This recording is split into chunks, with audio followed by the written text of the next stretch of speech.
మీరు కూడా మీకు తెలిసిన ప్రతి ఒక్కరిని మీ కుటుంబాల్లో కొన్ని ఒక్కొక్కరు వచ్చారా, మిమ్మల్ని బట్టి ఖచ్చితంగా మీ ఫ్యామిలీలు ఆశీర్వదింపబడతాయి. కుటుంబంలో ఒక్కరు నిలబడితే తప్పకుండా వారి కుటుంబం రక్షింపబడద్ది, వారి కుటుంబం ఆశీర్వదింపబడద్ది. మీరు ఖచ్చితంగా రాసుకోండి, మీకు ఏమేమేం కావాలో అన్నీ అడగండి. దేవుడిని అడగండి ఇస్తానన్నా. మన దేవుడు గొప్ప దేవుడు కాబట్టి ప్రతిది మీరు మర్చిపోతారేమో ప్రార్థనలో రాసేసి, అక్క మేము రాసేసుకున్నాం మరి ప్రార్థనలో ఇది కావాలి మాకని. మరి కొన్ని మట్టికి ఈ ఇహలోకంలో రాసుకోనండి.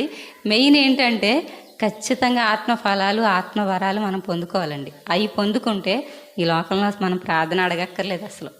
మెయిన్ అంటే ఒకవేళ రాసుకునే సిచ్యువేషన్ ఏదన్నా ఉంది అంటే మనలో ఉన్న ఒక మంచి చూడండి, ప్రతి ఒక్కరిలో ఒక మంచి ఉంటుంది, ఒక చెడు ఉంటుంది.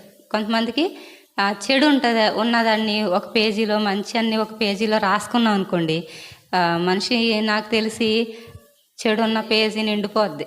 మళ్ళీ ఉన్న మంచి క్వాలిఫికేషన్స్ ఏమైనా ఉంటే మహా అయితే ఒక 2, 3, 4 అలా ఉంటాయేమోనండి. అంతేనండి. అందరూ వాళ్ళకు ఉండకపోవచ్చు, కొంతమంది ఉండొచ్చు.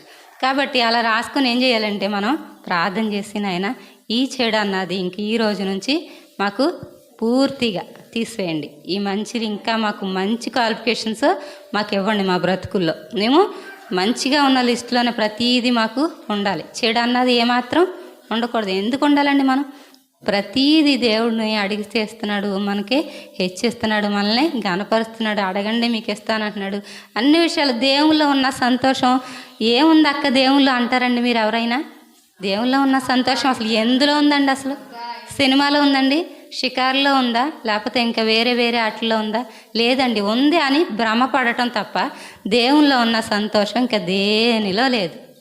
దేనిలో లేదు.